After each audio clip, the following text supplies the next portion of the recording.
The man who refused to surrender.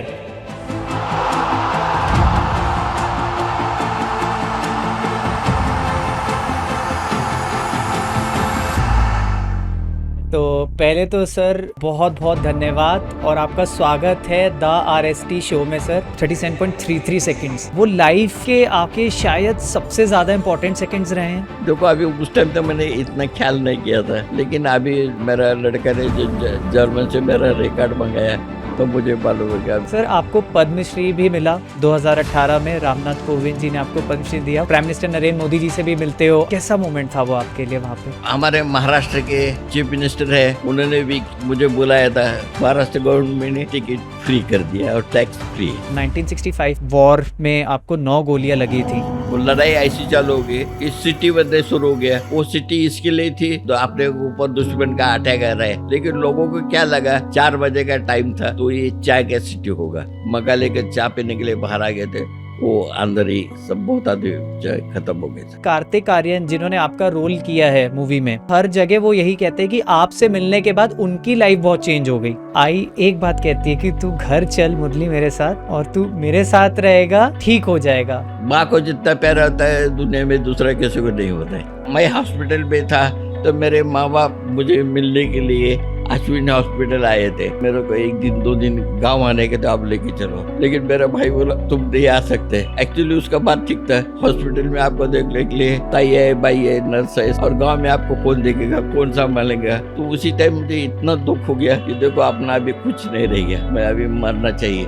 जो सोने का गोली है 32 गोली, वो ये नर्स से 2 गोली मेरे को नींद नहीं आता। वो ऐसा क्योंकि 32 गोली जमा कर दिया था, वो गोली खाया।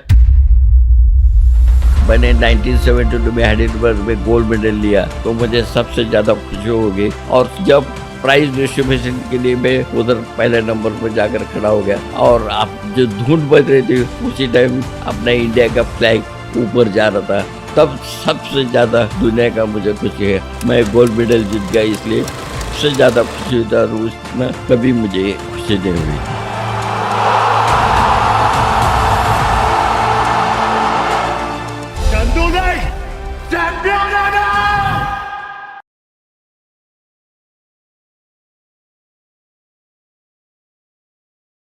दोस्तों आज का जो एपिसोड हमने रिकॉर्ड किया है, इनको इंट्रोडक्शन की कोई ज़रूरत ही नहीं है, इनके लिए इनकी टैगलाइन ही काफ़ी है।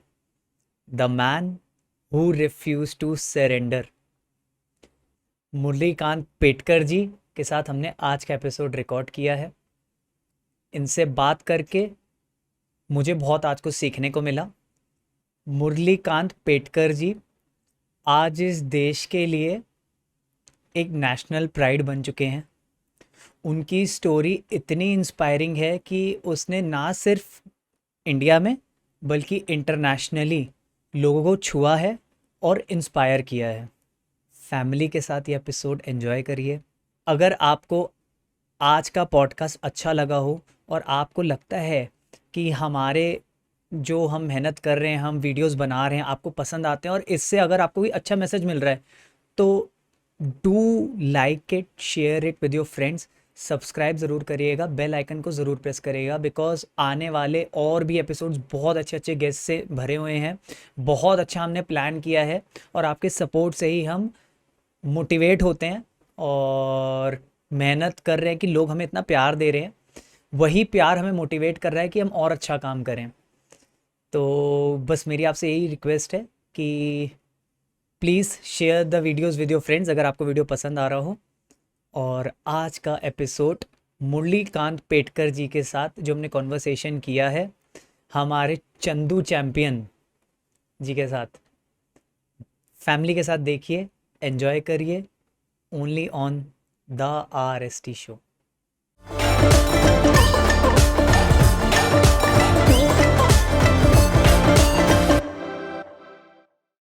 नमस्कार सर, कैसे हैं आप? आपके दया से ठीक है सर। सर हमारी कोई दया नहीं है, हम बहुत छोटे हैं सर। आप छोटे लेकिन इंसान है ना।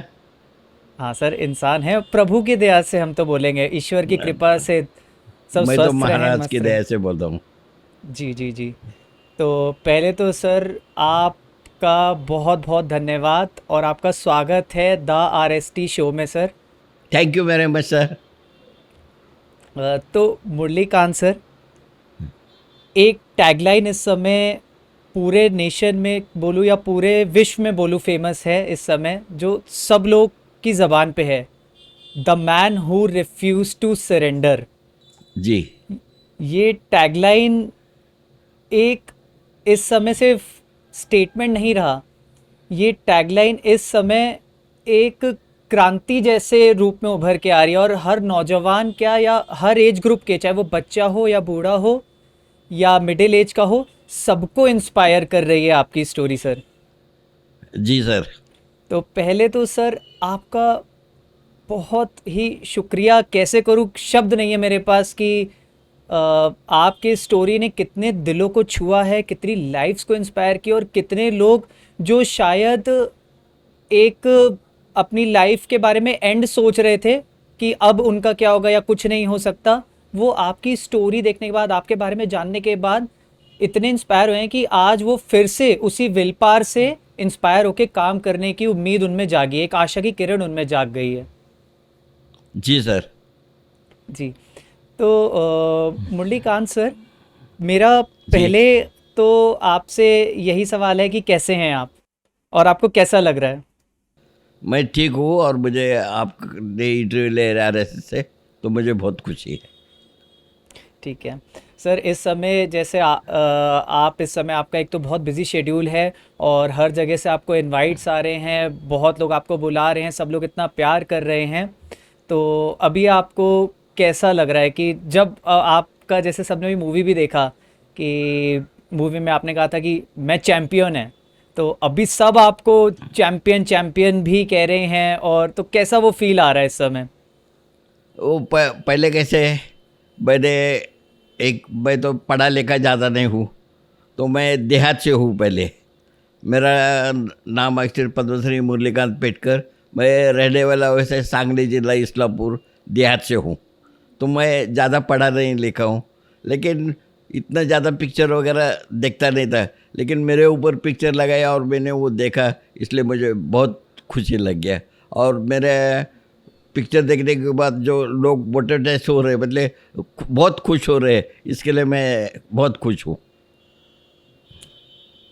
सर मुझे तो मूवी में वो एक आपका जब बचपन के सीन दिखा रहे थे कि वो जो एग्रेशन और वो जो आपके अंदर एक जो जज्बा था, विल पावर जो आपके अंदर जनरेट हुई, जो स्टेशन का, करार स्टेशन का फर्स्ट टाइम वो विजुअल दिखाया वहाँ से, वो मेरे को जी सीन याद आता है आज हमेशा, कि वो खुशी जो एक मासूम के अंदर एक जो खुशी होती है ना अचीवमेंट की, वो अलग ही होती है।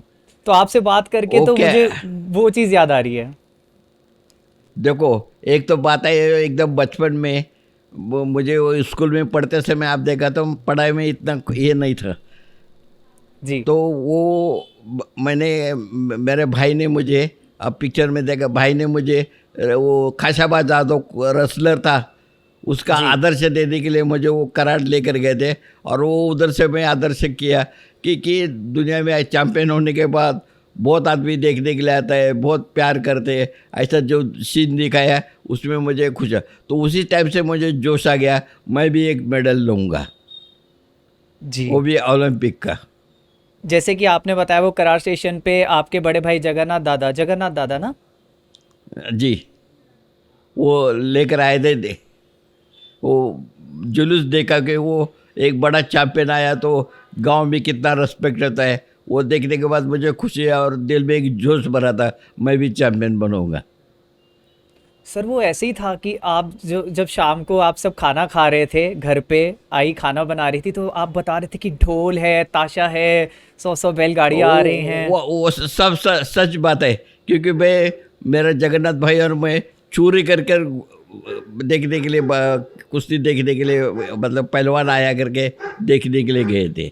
और वो मतलब, और फिर बाबा जब आपके आते हैं, घर पे आते हैं, तो तो वो उनको सब तो उनको बिना पूछ कर गया, ये कर कर गया, वो कुश्ती का बात बता रहे करके उनको गुस्सा आया था, क्योंकि पढ़ाई भी नहीं करते हैं और घूमने के लिए जाते हैं दोनों चोरी से।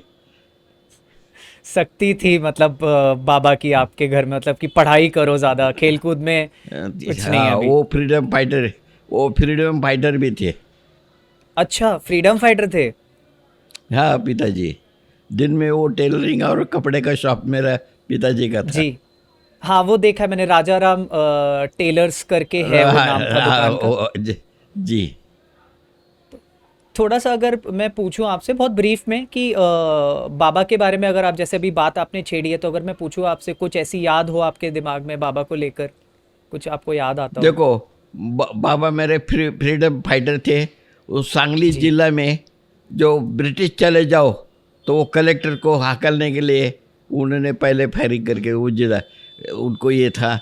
तो उसके लिए उनको येरोडा जेल, जो पुणे में सबसे बड़ा जो जेल है, उसमें अंदर जी। वो फ्रीडम फाइटर बोलकर उनको ये थे। तो उन्होंने अच्छा काम किया था, इसके लिए उनको ताम्रपत्र का वो मेडल उनको मिला है। अच्छा, तो अच्छा, मुझसे क्योंकि जब मेरी आपके बेटे से अर्जुन भैया से बात हुई थी, तो मुझे कह रहे थे कि ये जो देश की सेवा का काम चल रहा है ना, वो मैं तीसरी पीढ़ी हूँ इसमें। तो हाँ जी। मैंने, हाँ, तो मैंने भैया को थोड़ा सा मुझे लगा था कि बाबा तो वो टेलर्स का उसमें काम दिखाया मूवी में। भैया ने बोला कि वो भी इस समय लाइक इसमें बुलेट्स के उसमें मैन्युफैक्चरिंग डिपार्टमेंट में हैं। हाँ, वो लड़का मेरा आभूषण फैक्ट्री में सर्विस करता है, वो बुलेट जी। बनाता है। हाँ जी। तो भैया ने जब मुझे बोला ना वो तीसरी पीढ़ी है, तो मुझे थोड़ा सा लगा था कि, तो मैंने सोचा था कि पूछूंगा आपसे इसीलिए कि तीसरी पीढ़ी उन्होंने कैसे बताया। जब मेरे पिताजी फ्रीडम फाइटर थे, उसके बाद मैं आर्मी में सोल्जर था, और मेरे पीछे ये डिफेंस में एम्यूनिशन फैक्ट्री डिफेंस में वो तीसरी पीढ़ी का ये है। हाँ जी। क्योंकि जब भैया से कनेक्ट हुआ टाइमिंग्स के लिए कि आपका टाइम मिल जाए, बिकॉज आपका शेड्यूल बहुत बिजी चल रहा है इस समय, तो मैंने उनसे जी ही कहा था कि पहला टच तो मुझे सर से मूवी का नहीं आता, बिकॉज मेरा बैकग्राउंड भी मर्चेंट नेवी का रहा है पहले, और मेरी ट्रेनिंग भी जी सर। करजत में ही हुई है, और 6 साल जी मैं समुद्री जहाज में बाहर रहा हूँ। तो मैंने कहा मेरा मूवी देखने के बाद एक पर्सनल टच हो गया था उनसे, वो आर्मी का डिसिप्लिन, वो एटीट्यूड, और वो जो विल पावर होती है कभी ना हारने वाली, वो हमें हाँ। उसमें डाल दी जाती है आर्मी के एटीट्यूड में, डिफेंस के एटीट्यूड में। हाँ। तो तभी भैया से ये बात शेयर हुई थी, तो उन्होंने मुझे कहा कि रजत जी, मैं भी तीसरी पीढ़ी हूँ इस फील्ड में। तभी वो आपसे मैंने हाँ। पूछा कि बाबा के बारे में अभी बात हुई, तो मैंने कहा आपसे पूछूंगा ज़रूर इस बारे में।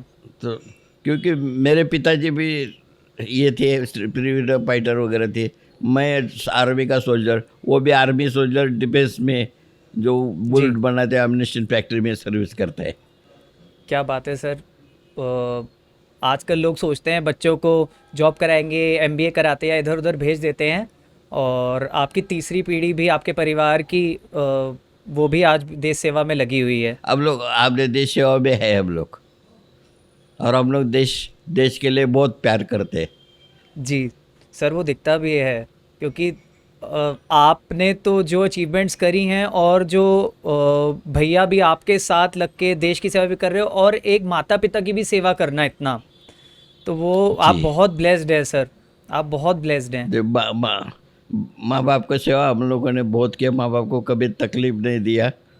लेकिन मेरे पिताजी का जो मैं भी सुना नहीं, वो पढ़ाई करो करके ज़्यादा थे।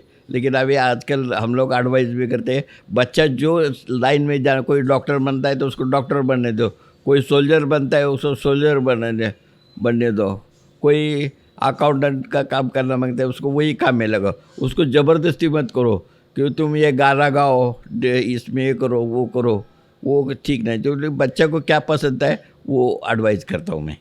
जी, ये बहुत अच्छी सोच है सर आपकी, और आई थिंक पहले के ज़माने में नहीं होती लोगों की, बिकॉज़ पहले के ज़माने में पेरेंट्स ये कहते थे कि नहीं पढ़ोगे, नहीं लिखोगे तो लाइफ में क्या होगा।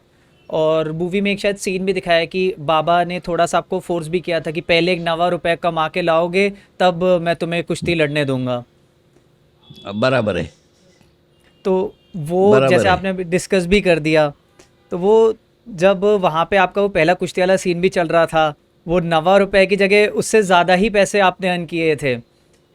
जी सर, क्योंकि पहले पैसा के लिए ये नहीं था सर। मुझे आपको एक चीज़ बताता हूँ। जी। पहले मैं कुश्ती किया, वो एक जूना पैसा है ना, पैसा, जी।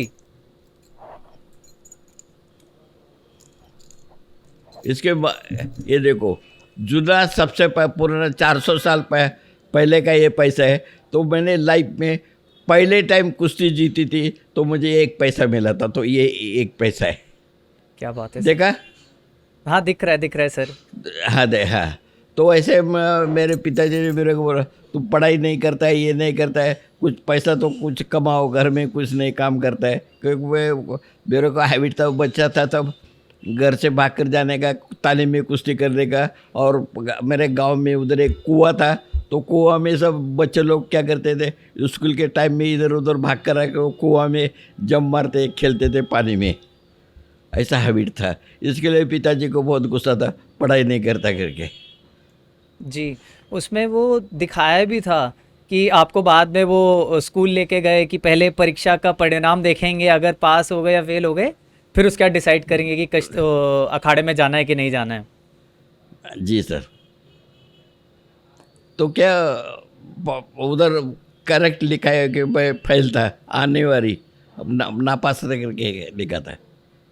ये सर ये चीज़ें अब तो खैर काफ़ी चीज़ें चेंजेस होने लगे कि पेरेंट्स समझते हैं बच्चों की आपको लाइफ में अगर कुछ और करना है, जो भी करना है बस मन लगा के करो, आपको सक्सेस मिल ही जाएगी। चाहे आप पेंटिंग जी सर। करो या आप म्यूज़िक भी करो या आप कुछ भी करो लाइफ में, पढ़ाओ भी किसी को, तो भी आप पे डिपेंड करता है कि आप सक्सेस को कैसे देखते हो। Because sky is the limit in success, there is no limit. तो ये इंसान पे है। और दूसरा बात क्या है, हैप्पीनेस है बेस्ट डाइट। जो दुनिया में खुशी से काम करता है वही उसमें इंफॉर्मेशन देता है। जी सर, बहुत इंपॉर्टेंट चीज़ आप बोल रहे हो कि सबसे मेन तो हैप्पीनेस है। अगर आप कुछ भी कर रहे हो, आप सुख नहीं मिल रहा आपको खुशी नहीं हो रही, तो वो काम आप ज़्यादा दिन कर भी नहीं पाओगे। और खुश रहना ही सबसे ज़्यादा इम्पोर्टेंट है। आदमी जी दो जी वक्त सर। की रोटी के लिए काम करता है, बट अगर वो सुकून से नहीं खाएगा तो वो रोटी भी सेहत में नहीं लगेगी और फल नहीं देगी नहीं देगी, आपको। बराबर है जी सर। तो ये जैसे अभी आपने फिर जगन्नाथ दादा ने आपको वहाँ पे गणपत भाव से मिलाया और फिर आपका ट्रेनिंग कुश्ती का पूरा स्टार्ट हुआ, और वहाँ से सबको पता है कि जो गांव में एक सरपंच साहब के बेटे हैं उनके साथ आप कुश्ती जीते, और फिर वहाँ से आपकी लाइफ ने एक यू टर्न ले लिया। तो वो सर सीन कैसा था? वो क्या बात हो गया, सरपंच के लड़का को हरा दिया तो जी। दोनों गांव में झगड़ा हो गया। ये कावेरी का लड़का है और ये इस्लामपुर का है, दोनों गांव जी। के अलग। तो वो हम लोग दोनों को कुछ दिए, और सरपंच का लड़का का वो गांव को लगा कि इसने ज़बरदस्ती ये किया है, लेकिन ऐसा कुछ बात नहीं था। वो मेरा कोच और उसका जो पहलवान था सरपंच का लड़का, वो उसका गणपति खेड़कर, ये मेरे गुरु थे। लेकिन वो जो मेरे साथ कुश्ती खेल रहा था वो गणपति खेड़कर का बहन का लड़का था। तो गांव में क्या हो गया, आपस में वो तुम्हारे गांव के आदमी ने कामेरी का भी इज्जत लुटाई, ये लुटाई करके झगड़ा हो गया। तो दोनों गांव में आपस में बहुत बड़ा झगड़ा हो गया, क्योंकि वो कामेरी के लड़का को हरा दिया, और इसके लिए वो कामेरी के लड़के से मतलब सब पहलवान लोग वगैरह सब चुने, और गांव वाले भी हमारे लड़के को हरा दिया, सरपंच का लड़का को हरा दिया। लेकिन पहले ज़माने में क्या होता था, बड़ा सरपंच, गांव का बड़ा पटेल, कोई खासदार आमदार होगा बड़ा, तो उसके लड़के साथ कुश्ती करने से गिर जाने का और आपको पैसा मिलता था। तो लेकिन मैंने वो पैसा वैसा कुछ नहीं सोचा, ये मेरा पहलवान अपोजिट है, उकट कर उसको मैं पटक दिया था। इसके लिए पूरे गांव में झगड़ा चल गया और मैं उधर से भागकर निकला और इधर पुणे में आ गया। सर एक उसमें डायलॉग आपका बहुत क्यूट सा लगता है, और जब आप जाते हो गणपत भाव से मिलने, तो आप कहते हो मुझे अपना पट्टू बना लो। हाँ, वो क्योंकि वो जो पहलवान है गुरु वस्ताद रहता है ना, जी। उनको हम लोग मराठी में वस्ताद बोलते हैं। तो बिना गुरु ज्ञान नहीं बोलते हैं, तो गुरु नहीं है तो कुछ नहीं कर सकते। तो गुरु उसको बढ़ाने के लिए मैं उसके पैर पड़कर मुझे तालीम में ले लो, मुझे कुश्ती सिखाओ करके मैं उनको ये किया था। बहुत सम्मान है। और वहाँ पे वो मना भी करे तो भी आप वहाँ पे लड़ रहे थे कि नहीं मुझे आप रख लो। क्योंकि मैंने जिद था पहलवान का, कुछ पहलवान को देखा था ना, कंधे पर उठाते, 10 गाड़ी आता है, खाने को अच्छा मिलते हैं, बहुत लोग रेस्पेक्ट करते, वो देखा था तो मुझे खुशी हुआ था। वही मैं पहलवान बनने का करके इरादा किया था। क्योंकि वही मैंने आपसे कहा कि वो जो स्टेशन का एक सीन है ना, वो मन में, बच्चे के मन में एक छाप छूट गई। और जी सपना वो, उसके अंदर एक छाप आ गया, मतलब दिमाग में पूरा रह गया कि अगर मैं भी ऐसे काम करूंगा और सक्सेसफुल हो जाऊंगा तो मेरे लिए भी लोग शायद इतना प्यार करेंगे, मुझे मुझे पहचानेंगे, मुझे जानेंगे। तो वो बच्चे के अंदर जो वो चीज़ फीलिंग आ गया, वो आपको बिल्कुल आगे ले जाता रहा। बचपन से दिमाग में बैठना मांगता है। जी। तो यहाँ पे आप क्या मैसेज, अगर मैं पूछूं कि जो बच्चे अगर इस, या कोई भी व्यूअर यहाँ पे अगर इस चीज़ को सुने, यहाँ पे इस पॉइंट पे अगर अपनी लाइफ में अगर कोई वो गोल सेट करना चाहता है, तो यहाँ पे कोई मैसेज आप देना चाहते हो कि क्या उसके देखो, लिए रहना चाहिए? क्या है कि जो आदमी सोचता है और वो दिल में करने का है, वो दिल में पक्का रखे कि मैं स्पोर्ट्समैन बनूंगा, मैं हॉकी खेलूंगा, मैं फुटबॉल खेलूंगा, वो बचपन से दिमाग में रख दिया। जैसे मैंने ओलंपिक चैंपियन बनने का करके बचपन में बोला, और उसी टाइम में स्कूल में पढ़ते समय बच्चे लोगों ने कोई मैं डॉक्टर बनूंगा, कोई मैं मिलिट्री में देश की सेवा करूँगा, वैसे मैंने बोला था कि मैं ओलंपिक चैंपियन बनूंगा। तो मेरी मजाक जो बच्चे लोग निंदा करते थे बच्चे, उन्होंने मेरी निंदा की, क्या बे तू क्या चैंपियन बनेगा, और तो चंदू बलकर नाम रखा। उसी टाइम से चंदू बलकर वो डायरेक्टर ने मेरा नाम सुन, बच्चे लोग बोले तू तो चंदू है। मतलब मैं मराठी में ऐसा छोटे बच्चे को पागल बिगड़े ऐसे चिढ़ाते थे, वैसा उन्होंने मुझे चिढ़ाया था। ओलंपिक में ओलंपिक चैंपियन हो, तू क्या ओलंपिक जाएगा, तू तो गंडे डंडा खेलेगा, बोला सुना ना आपने। तो वही मैं आपसे कह रहा था कि अगर बच्चा दृढ़ निश्चय कर ले, या कोई भी, चाहे बचपने की उम्र में हो या किसी भी उम्र में, दृढ़ निश्चय कर ले तो कोई भी मंजिल दूर नहीं है, कोई भी चीज़ आपके लिए कठिन नहीं है। हर्डल्स आएंगे आपकी लाइफ में, जी लेकिन आप उस हर्डल्स को सॉल्व करते चलिए और आगे जी बढ़ते सर। चलिए। जी। तो सर ये जैसे वहाँ से फिर एक और चीज़ मैं आपसे पूछना चाहूँगा, ये जब वो गणपत भाऊ के अखाड़े में आप सीखते थे तो आप दारा सिंह जी से आप बहुत इंस्पायर्ड थे। तो ये रुस्तमे हिंद दारा सिंह क्या है? दारा सिंह को कुश्ती खेलने वाला सबसे बड़ा आदमी था। तो जी। जो गणपत बाबू ने बोला था ना, दारा सिंह सबसे बड़ा चैंपियन है, ये चैंपियन है, वैसा जो कुश्ती का जो चैंपियन था ना, जी। उसके वजह से मैं चैंपियन बन गया। तो वो भी एक दारा सिंह का ये है। मैं दारा सिंह का फोटो, दारा सिंह का मैं आज ये जख्मी हो गया था तब पिक्चर देखता था सर। खाशाबाद जाधव का आदर्श रखकर वैसे भी दारा सिंह को मैं आदर्श रखी, वो फोटो में देखने लगा, तो मुझे कुश्ती जी। का इंटरेस्ट ज़्यादा बढ़ गया था। इंटरेस्ट जागा। तो दारा सिंह जी का आपकी लाइफ में एक बहुत बड़ा इम्पैक्ट रहा है। जी जब अखाड़े में आप जीतते हो और सरपंच, गांव के सरपंच के बेटे को हरा देते हो, कामेरी गांव के सरपंच के बेटे को, और वहां से फिर आपको वो चेस करते हैं गांव, दूसरे गांव वाले और मैं दौड़ाने। हाँ, वो आपस गाँव, दोनों गांव में झगड़ा चलने लगा, तो मेरे को उधर से भाग कर मैं पुणे, वो ट्रेन से जाकर पुणे आ गया। ट्रेन से आप पुणे आए और वहां पे आपकी मुलाकात होती है करनेल सिंह के साथ, नंबर ट्रेन भी। ट्रेन में। तो मैं आपसे यहाँ पे ये पूछना चाहूँगा कि जो हमने मूवी में देखा वो तो ठीक है, करनेल सिंह के साथ कुछ आपकी ऐसी यादें रही होंगी, कुछ चीज़ें रही होंगी जो आज भी आपको, मतलब दिल में खुशी हो जाती है, खुशी की लहर आ जाती होगी, या एक अलग ही फील आती होगी, वो आप अगर आप शेयर करो यहाँ पे तो। उसने एडवाइस किया कि ओलंपिक चैंपियन वो सब बनता है, वो कहाँ से बनता है, आर्मी से बनता है, और मैं भी आर्मी में भर्ती करने के लिए जा रहा हूँ, तुम भी चलो करके मैं आर्मी में उनके साथ भर्ती करने के लिए पुणे जा रहा था इस गाँव से। तो वही मैं आपसे पूछ रहा था यहाँ पे कि करनेल सिंह जी के साथ कुछ और कोई चीज़ें जो आप शेयर करना चाहो जो मूवी में नहीं दिखाई गई हैं। वो कर्नल से एक्सपायर हो गया, उसके बाद उसके बाल बच्चे और कभी कभी मिलने के लिए आते थे। लाइफ में एक जी। मेरा दो, हर एक टाइम में मेरा कोई मुसीबत आया है वो सब सरदारी लोग मुझे मदद करते थे। जर्मन में भी मुझे तकलीफ हुई थी तो सरदार जी लोगों ने किया था। जो मैं इंडिया के लिए पहला गोल्ड मेडल लाया था तो उसकी खुशी सरदार लोगों ने मनाई थी जर्मन वो में।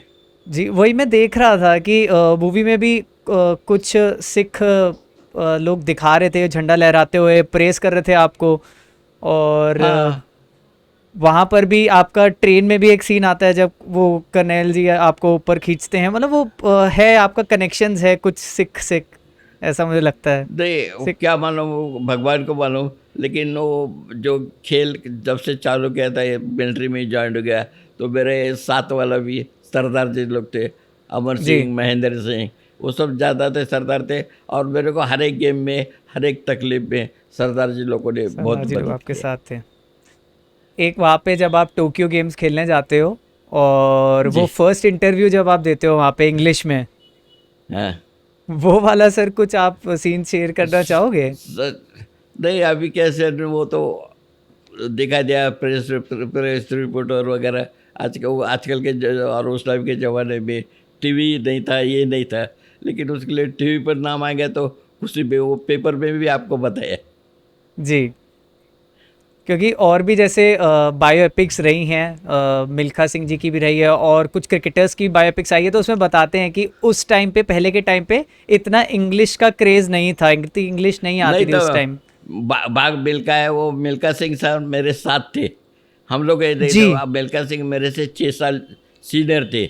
और वो मिल्खा सिंह का म्यूजियम और मेरा म्यूजियम सिकंदराबाद में, हम दोनों का म्यूजियम है। और मेरे से सीनियर मिल्खा सिंह थे, तो मिल्खा सिंह का फिल्म पहले आ गया, बाद में मैं मिल्खा सिंह के बाद में मेरा फिल्म आ गया। अरे वाह सर, ये तो मतलब हमें तो इस बारे में पता ही नहीं था। और कुछ आप बताना चाहो मिल्खा सिंह जी के बारे में, आपका उनके साथ एक्सपीरियंस कैसा रहा? आप गेम्स में और रहे होगे उनके साथ, और भी गेम्स खेलने गए अच्छा, होगे। वो तो कैसा है कि अब मैं ईएमई इलेक्ट्रिक मैकेनिकल इंजीनियर, ये जो ईएमई का कोर कर लगाया है मैंने, तो मैं जी ईएमई कोर का आदमी हूँ। और मिल्खा सिंह साहब भी ईएमई कोर के थे। मेरा ट्रेड आर्मरर था, उनका ट्रेड दूसरा ही जनरल था।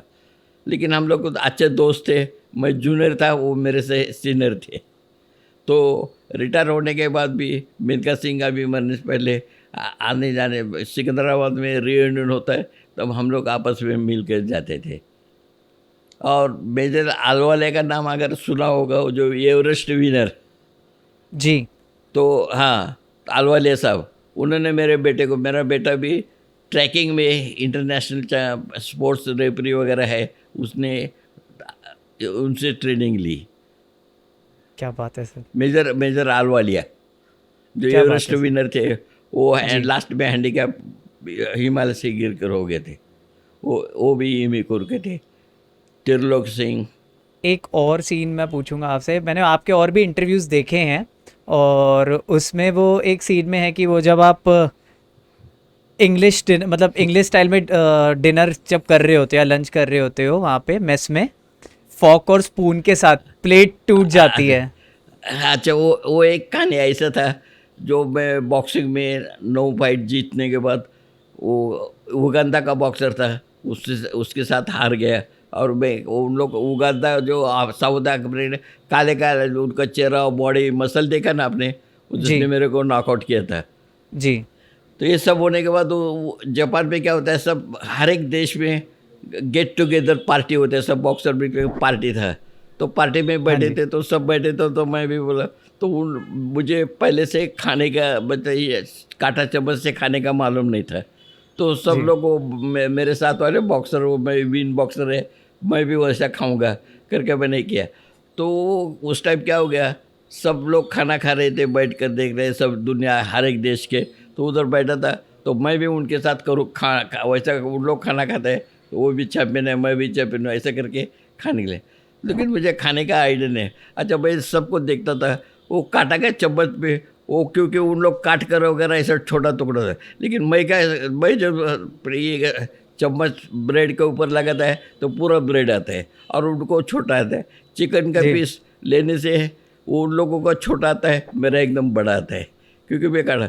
ऐसे मैंने ज़ोर से दबाता था। तो आप तो मालूम है, जापान का प्लेट एकदम नाजुक रहता है, जी। तो प्लेट पे ऐसे दबाता था तो 2 टुकड़ा हो जाता है। ऐसा मैंने 11 प्लेट तोड़ी।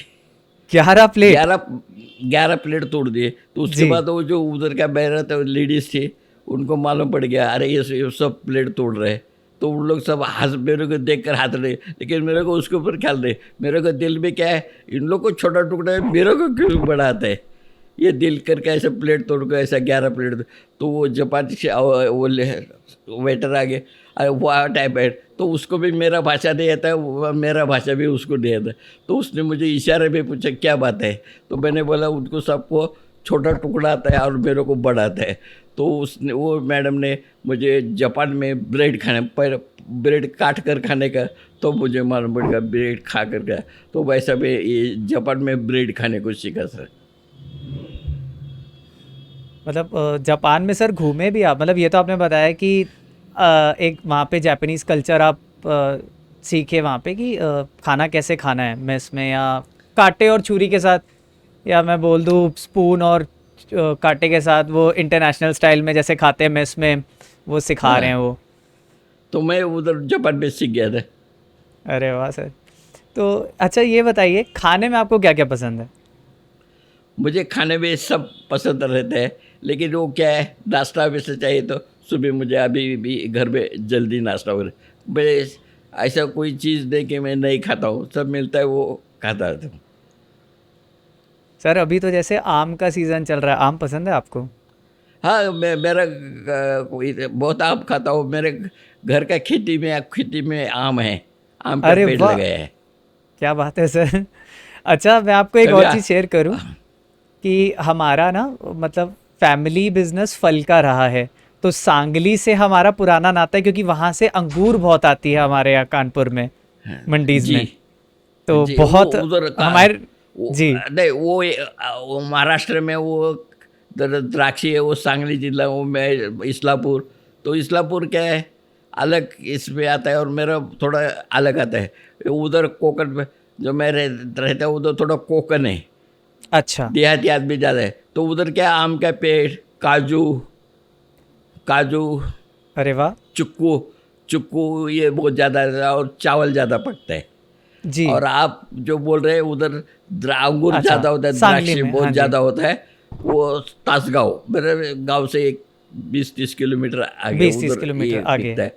तो उधर का अंगूर और द्राक्षी बहुत फेमस है। फेमस है। अच्छा, तो आपका खेती का भी बैकग्राउंड रहा है पीछे से, आम का और इनका?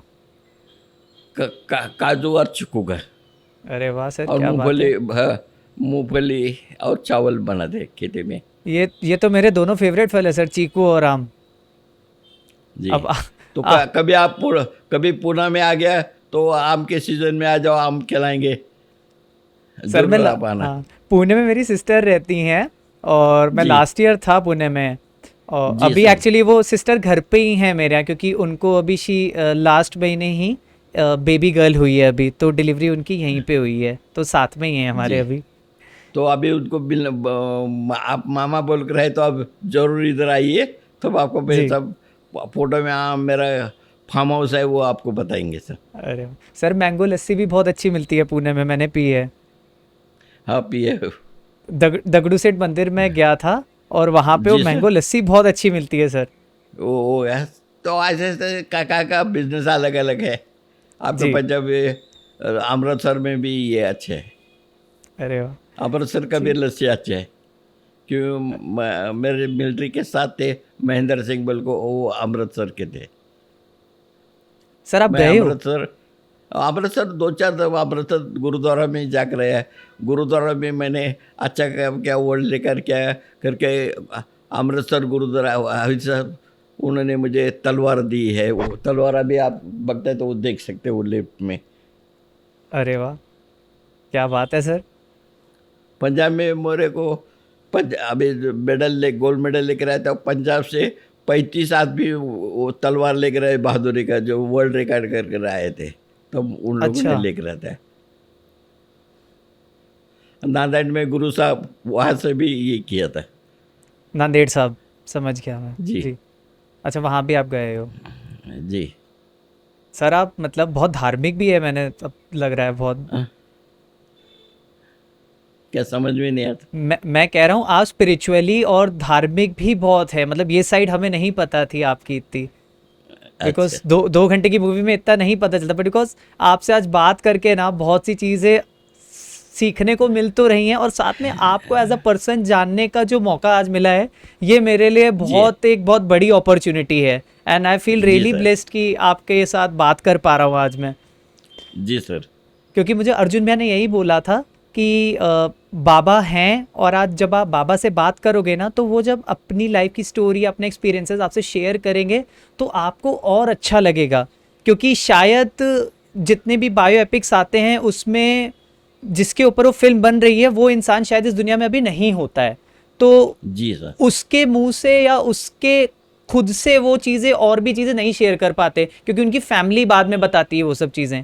तो जी सर। भैया अर्जुन मैंने मुझे यही बोला कि इस समय वो बहुत अपने आप को ब्लेस्ड मानते हैं कि अभी आप वो चीज़ें खुद से शेयर करोगे तो और लोगों को आपसे इंस्पिरेशन मिलेगी और जानने में बहुत चीज़ें मिलेंगी। क्योंकि मैं अभी क्या बताता हूँ सबको, मेरे फिल्म देखो, फिर मैं मेरा स्टोरी कुछ आपको डाउट है तो पूछो, ऐसा सबको मैं बोलता हूँ। जी सर, एक ये फर्स्ट फ्लाइट का एक्सपीरियंस क्या था? वो क्या था कि आप वो भाग रहे थे सेंटा क्रूज एयरपोर्ट पे, वापस पीछे भाग जाते हो और वो कहते हैं कि आप कहते कल क्या सुबह है, जाते हैं 10 बजे। क्या है, मैं एक देहात का आदमी हूँ। मुझे प्लेन कभी मालूम नहीं। प्लेन वो सिर्फ गांव में जो लाल बस चलती ना, एसटी बस, जी लोकल बसेस, वही देखे, बाकी मैं प्लेन वगैरह कभी देखा नहीं था। और जब जी मैं भाग कर आया था तो एक आदमी ने देखो बताया था, पेपर पढ़ का, एक प्लेन आ गया, वो जापान से आ गया, वो आकर ऐसा डूब गया, उसमें 65 आदमी मर गए। वो दिल में दिमाग में बैठा था। तो प्लेन में मुझे टोक्यो ले जा रहे थे, तो मुझे देखा तो मैं भगवान का नाम लेकर ऐसा जा रहा था, डर गया था।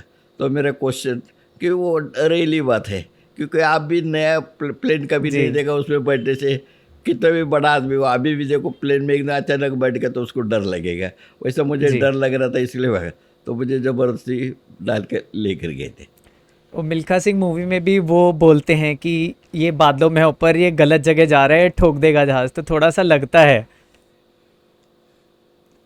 जब मैं क्या फर्स्ट टाइम फ्लाइट में है, बैठा था। हाँ जी। पहले टाइम प्लेन में बैठने से, कितना भी पढ़ा लिखा आदमी हो, उठते कभी प्लेन देखा नहीं, वो जरूर डरता है सर, और डर लगता भी है क्योंकि आकाश में उड़ता है ना। जी सर, मैं तो फर्स्ट टाइम जब फ्लाइट में गया था, पहली बार चाइना गया था, जब मेरे को शिप ज्वाइन करना था, तो मुंबई जी। से ही मेरा फ्लाइट था, अंधेरी हाँ। से। और मैं जब फर्स्ट टाइम बैठा तो मैं तो डर ही गया था कि पहली बार जहाज़ पे बैठ रहा हूँ, वो भी इंटरनेशनल फ़्लाइट में। ये पता नहीं क्या होगा और वहाँ कौन मिलेगा चाइना में, ये कुछ नहीं पता, क्योंकि हम 2 लोग गए थे और वहाँ से 2 लोग दिल्ली से आ रहे थे, तो 4 लोग शिप ज्वाइन कर रहे थे। तो जी बहुत डर सर। सा लग रहा था कि चाइना में पता नहीं कौन मिलेगा, एजेंट आएगा कंपनी का, हम तो जानते भी नहीं उसको, और वहाँ पे मोबाइल हाँ। भी नहीं काम करेगा, तो घर पे फ़ोन कैसे करेंगे? अच्छा। तो तो जो ना ये हमारे टाइम में तो मोबाइल वगैरह कुछ नहीं था सर। अभी ये मोबाइल वगैरह अभी चल रहे थे। मेरे ज़माने में उस टाइम मोबाइल वगैरह कुछ नहीं था। एयर इंडिया भी मैंने पहले टाइम देखा, इतना बड़ा और राक्षस अरे, का तरह, जैसे पंछी बड़ा कैसा होता है वैसा हाँ लगता जी, था। अलग ही एक्सपीरियंस। जापान में सर आप घूमे, जो आप फर्स्ट टाइम जापान गए थे, तो टोक्यो में आप घूमने को भी मिलता होगा, वहाँ पे आप अलग अलग जब गेम्स खेलने जाते होगे। नहीं, वो टीम में डाल कर लेके जाते थे। ऐसा जापान थोड़ा ऐसा, उधर का बड़ा बड़ा गार्डन ये वगैरह, सब टीम को ऐसे एक बस में बैठा कर दिखाते, ये चीज़ है, ये चीज़ है, ऐसा होता था।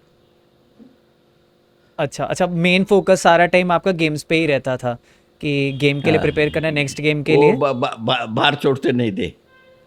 नहीं छोड़ते थे। इंडियन टीम अपना अपना टीम, क्योंकि हर एक कंट्री के बाहर का देश का आए थे, तो उन लोग ये नहीं करते थे। अच्छा, ये सब चीज़ें हम लोग को नहीं पता चलती हैं, यही मैंने आपसे कहा ना कि आपसे पर्सनली बात करके और भी चीज़ें पता लगेंगी आपके बारे में।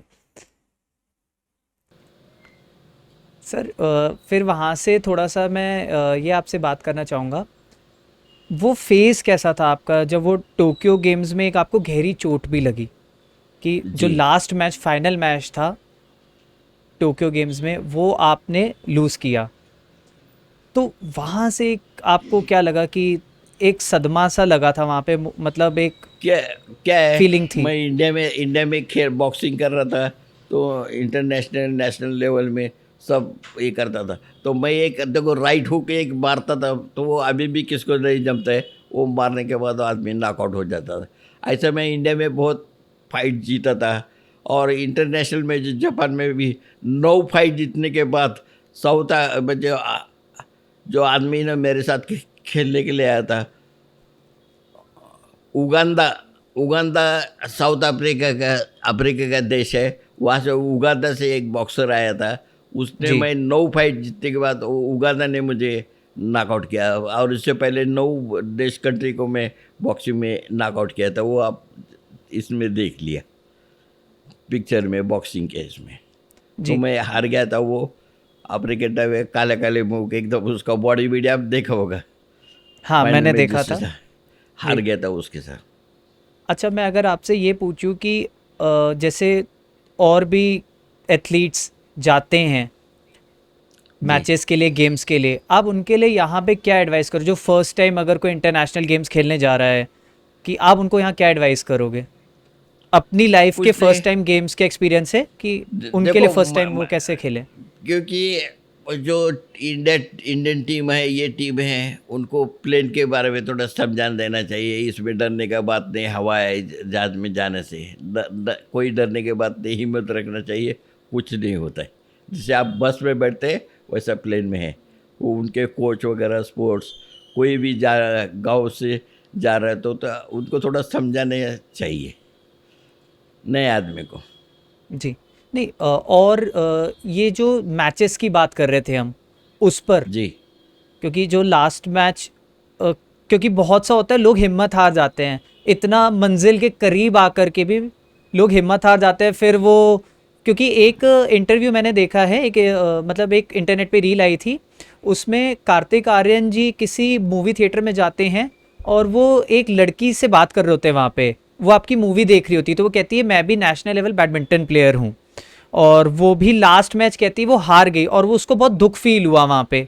तो मैं यही आपसे जी। बात कर रहा था कि मंजिल कितनी करीब आकर की भी अगर थोड़ा लॉस हो जाते हैं तो बच्चे हिम्मत हार जाते हैं, तो वहाँ पे उन्हें कैसे, क्या चीज़ करनी चाहिए?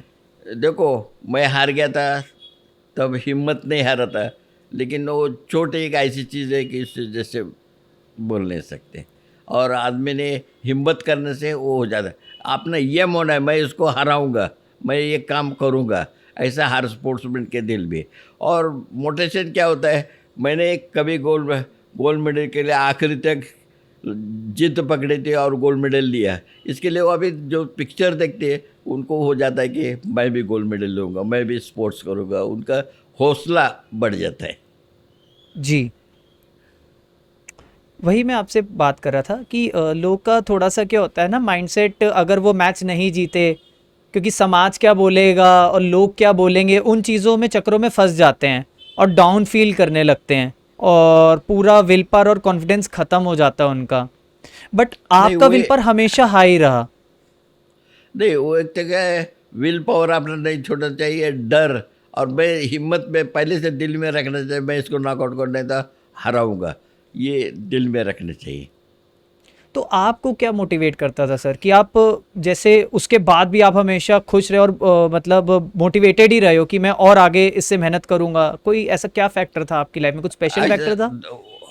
वो देखा था कि हार गया तो फिर भी हिम्मत रखकर इसको, इसने मुझे नॉकआउट किया, मैं अगले टाइम इसको नॉकआउट करूँगा। तो मतलब, आलिया, जो जंग शुरू होने से पहले मेरे को एशिया में दोबारा सिलेक्शन हो गया। जापान में जी। हार गया था लेकिन दोबारा सिलेक्शन हो गया करके मैं एक लेटर लेकर आली साहब को, मेरे कोच को दिखाने के लिए आया था। मुझे नेशनल दोबारा इंटरनेशनल प्लेयर मेरा सिलेक्शन हो गया, मुझे चार्ज दो और आप मुझे ट्रेनिंग दो करके अली साहब के पास आया था। वो आपने पिक्चर में देखा है। हाँ जी। तो वही मैं आपसे कह रहा था कि फेलियर्स को एज अ लेसन ही ट्रीट करना चाहिए लाइफ में, वो एक लेसन ही दे के जाते हैं हमें, और उससे हमें मोटिवेट होके नेक्स्ट टाइम के लिए और मेहनत करनी चाहिए। चाहिए, और हिम्मत कभी नहीं हारना चाहिए। अभी आप बात कर रहे थे अली साहब के अपने कोच के बारे में, अपने उस्ताद नंबर 2 के बारे में, तो मैं आपसे ये पूछना चाहूँगा कि आपका एक्सपीरियंस उनके साथ कैसा रहा है, उस्ताद नंबर 2 के साथ, अली साहब के साथ? कुछ देखो आपको ऐसी वो चीज़ें पहले जो आप यहाँ बताना चाहो शो पे? वो तो ऐसे देखने में सादा आदमी, लेकिन उनका जो कानून और उनका जो हिम्मत और ट्रेनिंग देने की जो ट्रिक्स थी, वो दूसरा आदमी को किसी के नहीं जमते। इतना अच्छा वो ट्रेनिंग देते थे आदमी को। गर्म आदमी को ठंडा करते थे, ठंडा आदमी को भी गर्म करते थे, ऐसा ही जी, था। और उन्होंने मेरा नाम रखा था, मैं टाइगर रख दिया था अपने ग्राउंड में से। जी, तो जी, जी। वो इंडस्ट्री ने बोला, तुम मैं बड़ा टाइगर, ये छोटा टाइगर। छोटा टाइगर। कोई किस्सा, कोई मेमोरी आपके साथ उनकी रही हो, जो मैं आप हमेशा चाहते हो कि डेली व्यूअर्स के साथ शेयर करना चाहो? वो डेली मेरे को ट्रेनिंग देते थे, ट्रेनिंग कर कर अपना काम वो अपने, क्योंकि आर्मी में ऐसा था कि जो इंस्ट्रक्टर है वो अपनी जगह में जाए तो डेली सोने अलग की ट्रेनिंग देते थे। सर, बिकॉज लाइफ में एक मेंटर का होना बहुत ज़रूरी है, एक कोच का होना बहुत ज़रूरी है। बिना तो गुरु के, बिना कोच के कोई आगे नहीं बढ़ सकता। ये बराबर बात है, मैं मानता हूँ। तो वही मैं आपसे पूछना चाहता हूँ उनके बारे में, अगर आप कुछ और बताना चाहते हो व्यूअर्स को, कुछ नहीं, और कोई यादें आपकी रही हैं उनके साथ? नहीं ज़्यादा कुछ बताने के नहीं है, लेकिन वो आखिरी टाइम पे जो लड़ाई चालू हो गई, वो बंकर में फंस गए, मैं निकाल रहा था, आपने देखा है जी हाँ उनको, जी। क्योंकि गुरु का, हाँ। तो उनके निकालने के बाद लड़ाई चालू हो गई, और उनका और मेरा ये होगा। जी सर, अभी लड़ाई की बात हम कर रहे हैं यहाँ पे। 1965 में आप कश्मीर में पोस्टेड थे, वहाँ पे थे। और फिर वहाँ से सबको पता भी है कि जैसे वॉर में आपको 9 गोलियाँ लगी थी। जी। थोड़ा सा उस समय के बारे में अगर मैं आपसे बात करूं, वो समय आपको क्या था, मतलब वो आपके मतलब आपके, देखो क्योंकि सिक्स मूवी से तो हमें जो दिखता है, हम चाहते हैं आपके थ्रू हम वो जाने वो समय। दे- देखो क्या हो गया था, 65 लड़ाई चालू है, अक्टूबर महीने में लड़ाई चालू हो गया। वो लड़ाई कैसी चालू हो गई, लोग सब जोर जोर से सीटी बज रही थी, तो लोगों को क्या लगा ये चाय का सीटी हो गया, लेकिन वो चाय का सीटी नहीं था। वो लड़ाई ऐसी चालू हो गई कि सिटी बनने शुरू हो गया। वो सिटी इसके लिए थी, जवान प्लेन का अटैक आ रहा है तो अपने ऊपर दुश्मन का अटैक आ रहा है, ऐसे वो इंस्ट्रक्टर ने और वो इंचार्ज थे उन्होंने बजाए। लेकिन लोगों को क्या लगा 4 बजे का टाइम था तो ये चाय का सिटी होगा, लेकिन वो चाय चाय का सिटी नहीं था, पाकिस्तान और प्लेन अटैक का ऐसा सिटी था। लोग सब ने अपना अपना बंदूक लेकर लड़ाई, और उसी टाइम ऐसी लड़ाई जो मगा लेकर चाय पीने के लिए बाहर आ गए थे, वो अंदर ही सब बहुत आदमी चाय खत्म हो गए थे। अच्छा, किसी एक इंटरव्यू में मैंने शायद सुना है, अगर मैं गलत ना हूँ, कि आप बता रहे थे कि जब हम वहाँ कश्मीर में होते थे तो पाकिस्तान के सैनिकों से भी कभी कभी बात हो जाती थी, कभी कभी पूछते थे आज खाने में क्या बना, मटन बना है, या कुछ ऐसी बातें भी होती थी वो क्या? वो तो बॉर्डर क्या है, फौजी आदमी और दोनों बॉर्डर पे ऐसे रहते हैं नज़दीक, तो उन लोग आपस में बात भी कर लेते हैं कि आज तुम्हारे इधर क्या है, आज ईद है, चलो हमारे इधर से मटन लेके जाओ। उनका हमारा इधर का कोई त्यौहार होता है तो आपस में ऐसा बातचीत है। दुश्मन है तो हमारी सरकार है, आपन दुश्मन नहीं है। क्या बात है सर, ये बहुत अच्छा एक मैसेज जाएगा कि सरकार दुश्मन है, जिन्होंने सरहदें बनाई हैं इंसानियत का तो कोई दुश्मन है ही नहीं। इंसान जी इंसान का सर। दोस्त है, इंसानियत से बड़ा कोई धर्म नहीं है। अच्छा सर, फिर वहाँ पे जैसे 9 गोली लगी आपको, एक गोली अभी भी स्पाइन में है, और जी दो सर। साल में आपको बताया भी है कि 3 बार ही होश आया है। जी सर। और वो फिर जब कितना आपको दफ़ा होश मुझे आता है वहाँ पे। एक्चुअली कितना दफ़ा मुझे होश आया ये मुझे याद नहीं है, अच्छा। लेकिन वो डर से वो जो स्टाफ है वही बताते हैं। हाँ, तो फिर वो सर, वो क्या था उधमपुर हॉस्पिटल में जब आपको होश आया, फिर वहाँ पे एक इंटरव्यू में आप कहते कि आईडी कार्ड नहीं मिल रहा था तो मैंने उनको पकड़ लिया ऐसे। देखो वो स्टोरी ऐसा है, जब मैं हॉस्पिटल में था तब एक दिन क्या हो गया, इंस्पेक्शन, जब मिलिट्री हॉस्पिटल कोई भी बड़ा हॉस्पिटल तो बड़े साहब लोग इंस्पेक्शन का, आर्मी के जो ऑफिसर इंस्पेक्शन के लिए आए थे, जी इंस्पेक्शन के लिए आ रहे थे। तो मैं बेड पे था, वो टोपा साहब देखा ना, जी तो उसने बेडशीट को थोड़ा ऐसा जोर से धक्का मारा और मैं नीचे गिर गया। नीचे गिर गया तो मैं, मेरे ऊपर से वो टैंकर निकल गया था, तो वो बात मुझे याद आ गई। अरे मैं तो और मैं बेहोश हो गया जी था। लेकिन अभी आँख खोलता है तो कुछ ऑफिसर्स आ रहे हैं, तो मैंने उसी टाइम मेरे दिल में क्या लगा, ये मेरे को पाकिस्तान में कैद के लिए है और ये पाकिस्तान का ऑफिसर है और मुझे मार देगा और मुझे कैद कर दिया, अभी फंसे दे। तो आर्मी में ट्रेनिंग क्या होता है, एक को मारो फिर बाद में मरो। अभी वो ऑफिसर का नज़दीक, वो तो बेचारा पूछने के लिए आया कैसा है, लेकिन मुझे लगा तो पाकिस्तान का है, इसके लिए मैं ज़ोर से घट से पकड़ा और उन लोग मुझे जो बाकी उनके साथ ऑफिसर तो मारने के लिए, लेकिन मेरा ऐसा पकड़ था कि छोड़ने के लिए छूटे। तो आप कौन है, तो वो बोल रहे थे मैं इंडियन आर्मी को हूँ, लेकिन आपके पास आई कार्ड है, तो बोला आई कार्ड मेरे पास नहीं है। तो आपके आपके साथ आए, उनके पास किसी के पास है, तो मुझे आई कार्ड नहीं मिला। तो उधर से एक नर्स आई और नर्स के ऊपर इंडिया लिखा हुआ ये मौजूद है। तो वो नर्स को पूछा, तो नर्स भी डर गई थी क्योंकि मैं बड़ा साहब कुछ पकड़ लिया था ना। जी तो नर्स ने देखा, तो मैंने देखा तो सामने अपना फ्लैग लगा, वो खिड़की से फ्लैग को हाँ जा रहे, तो मैं तो फ्लैग, इंडिया, अरे मैं मैं भारत इंडिया में में ही हूँ, हूँ। इंडिया। लेकिन मैं मानने के लिए तैयार नहीं, लेकिन देखा तो इंडिया का फ्लैग देखा, तो मैंने सोचा कि मैं इंडियन आर्मी का हूँ और अभी मुझे इस सांप को छोड़ना चाहिए। तो मैंने इस सांप को छोड़ा तो मुझे बहुत मारने लगे। जी मारने लगे तो जो इंचार्ज साहब थे, बोला इसको कोई नहीं मारेगा। तो वो जो नज़दीक आ गए और मेरे को पूछा एक्चुअली क्या बात हुआ, मुझे क्यों आपने पकड़ लिया। सर भाई, जब पाकिस्तान बॉर्डर में लड़ाई चल रही थी तो मेरे ऊपर से टैंक गया, तो मैं बेहोश हो गया था। तो मैं अभी उठ कर खड़ा रह देखा तो आप लोगों को देखा, और आप लोगों को मैं पाकिस्तान के सब आदमी लोगों को सोचा और मैंने आपको पकड़ा आपको था। पकड़ा। तो कोई बात नहीं बेटा, ठीक हो जाएगा। तो उस टाइम क्या हुआ था, आई कार्ड, पहले आदमी के पास आई कार्ड नहीं तो किसी को ये नहीं कर रहे थे। तो तब से जनरली गवर्नमेंट पार्लियामेंट में पास कर दिया आई कार्ड, तब से चालू हो गया है इंडियन आर्मी सब जगह में। अभी नाम में लगते नेम प्लेट है, उसके पीछे MR पे P लिखा है। जी मैं वो कार्ड मेरे वजह से इंडिया में चालू हो गया।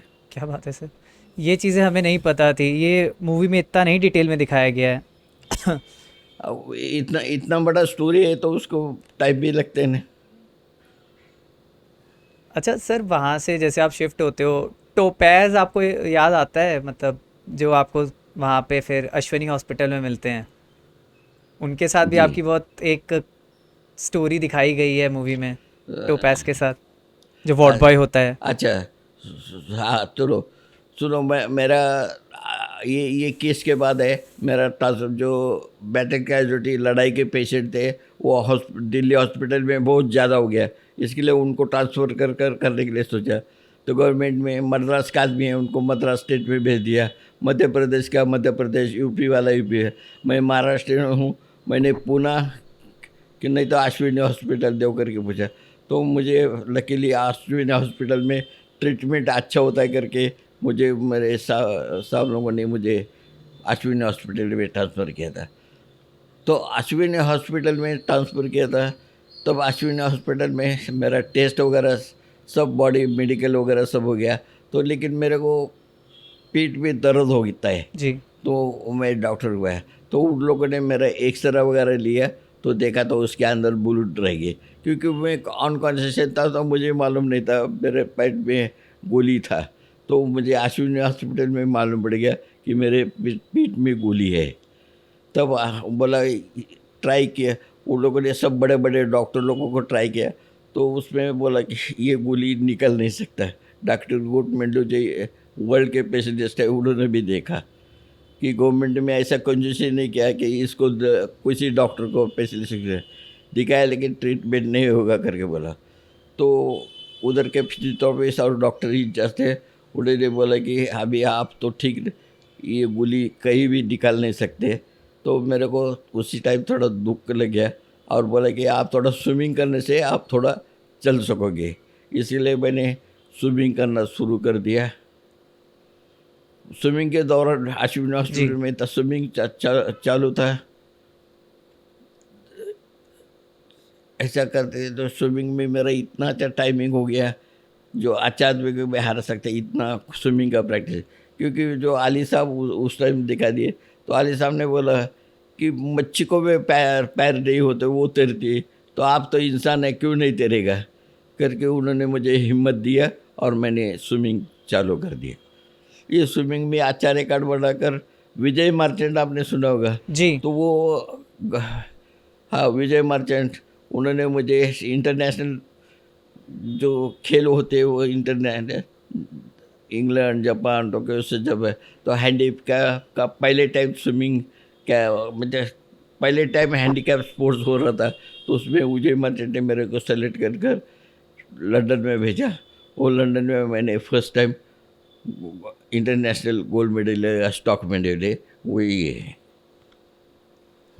आप और भी बहुत स्पोर्ट्स खेलते थे, इसके स्विमिंग के अलावा भी आपने बहुत से स्पोर्ट्स खेले, जैवलिन थ्रो में भी आपने पार्टिसिपेट किया है, टीटी में भी। स्विमिंग शॉटपुट, जावलिंग थ्रो, थाली फेंक, weight lifting, archery, table tennis, ऐसा मैं 11 खेल खेलता था। और मैं 68 से 82 तक कंटिन्यूस उसमें चैम्पियन था। उसमें 71 में कॉमनवेल्थ गेम में वर्ल्ड रिकॉर्ड करके किया था। वही रिकॉर्ड 1972 में मैंने न्यू वर्ल्ड रिकॉर्ड कर अपना भारत के लिए गोल्ड मेडल लाया। क्या बात है सर, मुझे एक यहाँ पे हाँ, लाइन याद आ और गई। हाँ हाँ बोलिए। और आपने पूछा था कि जो हॉस्पिटल में रहते हुए आपने माँ बाप का और ये किया था, आप रोए थे, क्यों विस्की पिया था, तो हाँ, उसके कारण ये था यही मैं पूछना कि चाहता मैं था आपसे, हॉस्पिटल में बिकॉज था। वो बहुत इमोशनल सीन आ हॉस्पिटल जाता है। हाँ, मैं हॉस्पिटल में था तो मेरे माँ बाप मुझे मिलने के लिए अश्विन हॉस्पिटल आए थे और उन्होंने, क्योंकि गवर्नमेंट ने उनको ये बुलाया था, जी। तो मैं माँ बाप से मिला। तो मैंने दिल में सोचा कि अभी हॉस्पिटल में रह कर तंग हो गया था। तो बोला, माँ बाप को पूछा कि मेरे को 1 दिन 2 दिन गांव आने के, तो आप लेके चलो। तो मेरे को मेरा माँ और पिताजी बोलते चलो कोई बात नहीं, आ जाओ। लेकिन मेरा भाई बोला तुम नहीं आ सकते। क्यों नहीं आ सकता हूँ?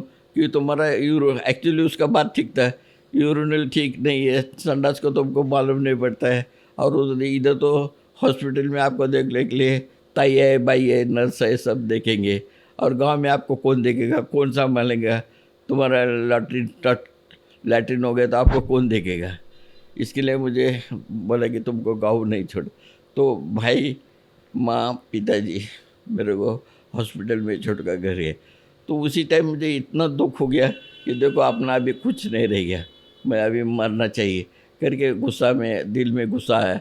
तो टोपास है, उसको पैसा देकर विस्की लाने के लिए बोल दिया और उसने विस्की लेकर आया। और विस्की लेते हुए मैंने जो सोने का गोली है 32 गोली, वो ये नर्स से 2 गोली मेरे को नींद नहीं आता, वो ऐसा करके 32 गोली जमा कर दिया था।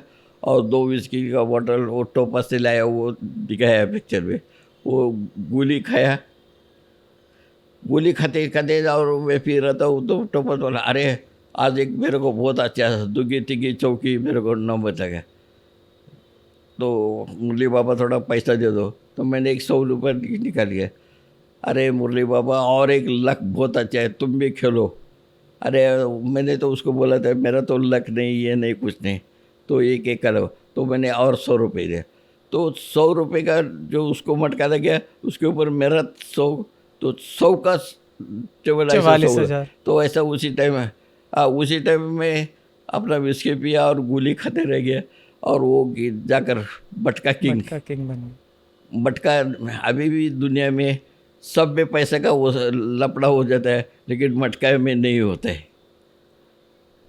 तो मटका किंग का नाम भी सब पेपर में बताया, वो स्टोरी बताया। तो उसी टाइम मुझे 42,000 लगा था जी। और मैंने उस टाइम से मेरा ज़िंदगी चेंज हो गया। अभी मैं जीऊँगा करके सोचा और मैं जीना शुरू कर दिया। और उसी दौरान में मैं हॉस्पिटल में था, तो रिहैबिलिटेशन के लिए टाटा ग्रुप, जो मुलगांवकर साहब, जे.आर.डी. जी टाटा, उन लोग सब अश्विनी हॉस्पिटल में थे, जो बैटल कैजुअल्टी के लिए, किसी को सर्विस देने के लिए, किसी को कुछ काम करने के लिए करते होते। तो सब का आया था, सब ने, किसी ने बोला मुझे चक्की ही दे दो, कोई बोला मुझे भैंसा वैसा लेकर संभालूंगा मैं, उसको दे दो। उसी ने अलग अलग किस्म से पैसे पूछे। और मेरे पास जब जे.आर.डी. टाटा हम लोगों को रहे, तो उसने पूछा, सर मुझे पैसा वैसा कुछ नहीं है, मुझे काम दो, नौकरी दो करके बोला। मेरे को ऐसा मुफ्त का पैसा, ये बख्शिश ये नहीं चाहिए, मुझे काम दो। तो ये मुलगांवकर साहब को पसंद आए जी और मुझे बोला तुम नौकरी करेगा टाटा में? जी सर मैं नहीं करूँगा। तुम्हारा क्या तकलीफ है? तकलीफ ये है कि सर मैं जो भी काम है बैठ कर करूँगा, बैठ कर सकता हूँ मैं, मेरे पास व्हीलचेयर में चल नहीं सकता, तो मुझे बैठ कर काम दे। जे.आर.डी. टाटा ने ओके, तुमको किधर चाहिए, तुमको लगा तो तुम पुणे में जाकर सर्विस करो। तो मैंने मिलिट्री हॉस्पिटल से पुणे में मेडिकल फिर बोर्ड लेकर और मैं टाटा में जॉइंट हो गया। टाटा ने मुझे टाटा ग्रुप में ले लिया। उधर मैं टेल्को में कैंटीन सुपरवाइजर बोलकर 30 साल सर्विस किया। सर जब अभी आप बात कर रहे थे ना, तो ये चीज़ मुझे आपसे एक चीज़ कहनी भी थी कि एक सीन जब हम देखते हैं, जब आई आती है आपके पास, तो आई एक बात कहती है कि तू घर चल मुरली मेरे साथ, और तू मेरे साथ रहेगा बराबर है, ठीक हो जाएगा। क्योंकि एक बराबर बात माँ के मन में हमेशा आशा है। रहती माँ है। को, माँ को जितना प्यार होता है दुनिया में दूसरा किसी को नहीं होता है। सर आपको पता है मूवी में जब कुछ सीन्स ऐसे हैं जहाँ पे सब रोए हैं, इवन जब हम भी देख रहे थे, तो ये सीन पे एक सेंस ऑफ बहुत पेन फील हुआ, खुशी का भी पेन फील हुआ कि एक माँ अपने बेटे से मिल पा रही है। क्योंकि जंग में शायद 9 गोली लगने के बाद, एक गोली में नहीं कोई बचता, बट आपको 9 गोली लगी फिर भी आप जिंदा थे। और वहीं पे पेन भी बहुत फील हुआ कि इस हाल में अगर कोई माँ अपने बच्चे को देखती है, तो उससे बड़ा दर्द उसके लिए नहीं हो सकता। जी और एक सीन सर और आता है जस्ट उसी के बाद, जब काका आपको समुद्र किनारे जब आप लोग खड़े होते हैं, उसमें दिखाते हैं कि काका आपको घर आने के लिए, आपने ऐसे कहा कि मैं बहुत इमोशनल हुआ। उसमें जब वो आपको बोलते हैं कि तू रो मत क्योंकि तू तो मेरा चैंपियन है रे, तो वो उनके बोलने पे ही ना इतना मूवी में ऐसा इमोशन है, मतलब मैं ये बयान नहीं कर पा रहा कि रियल लाइफ में वो कैसा इमोशन रहा होगा। अभी मैंने देखा भी, आप बहुत इमोशनल भी हो गए वो चीज़ बात करते करते। क्या है, पुरानी बात याद आया तो याद आता है सब।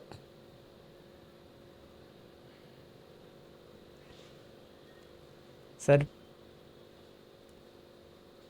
कोई कहता है कि ऊपर वाला शायद अपने सबसे टफ एंजल्स को ही ना, या अपने टफ बंदों को ही सबसे ज़्यादा तकलीफ़ देता है, ताकि वो उन पे वो रिस्पॉन्सिबिलिटी डाल सके जिसके लिए वो उन्हें तैयार करता है।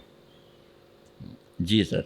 क्योंकि शायद आपकी लाइफ की स्टोरी, क्योंकि आपकी लाइफ में ऐसे फेजेस रहे हैं, फेलियर सक्सेस और बहुत से अप्स एंड डाउन्स रहे हैं, बट आपने कभी हिम्मत नहीं हारी। मूवी में आप बताते भी जी हो। क्योंकि बचपन से ही ख्वाहिश था एक गोल्ड मेडल लेने का करके। वो आप बच्चा था तभी से बच्चे चिढ़ाते थे, बड़ा हो गया तो वे चद्दो चद्दो करके चिढ़ाते थे। इसके लिए गुस्सा भी था, लेकिन क्या करेंगे, ऊपर वाला जब देगा तो चप्पट फाड़ के चप्पड़। देता है। क्योंकि वही मैं कह रहा हूँ, क्योंकि शायद आपको इतना पेन उसने इसलिए दिया क्योंकि उसे पता था ये बच्चा, ये जो मेरा बेटा है, ये शायद इतनी तकलीफ सह लेगा और ये दुनिया के लिए मिसाल बनेगा, और पता नहीं कितनी लाइव्स इम्पैक्ट होंगी जो आज हम देख पा रहे हैं। वो हमें शायद उस समय नहीं जी पता चलता, इतने सालों बाद हमें ये बात समझ, मतलब होता है ना, डॉट्स बैकवर्ड ही कनेक्ट होते हैं, फ्यूचर तो किसी को पता ही नहीं है। क्या है, दुनिया में जब चोट लगता है, जोर से एकदम कोई थप्पड़ मारता है, तो उसी टाइम दर्द नहीं होता है, बाद में होता है। वैसा कोई अच्छा काम करने के लिए जो थप्पड़ मारा था वो बाद में मालूम पड़ गया। जी सर बहुत इमोशनल होता जा रहा है। चलिए थोड़ा सा टॉपिक चेंज करते हैं।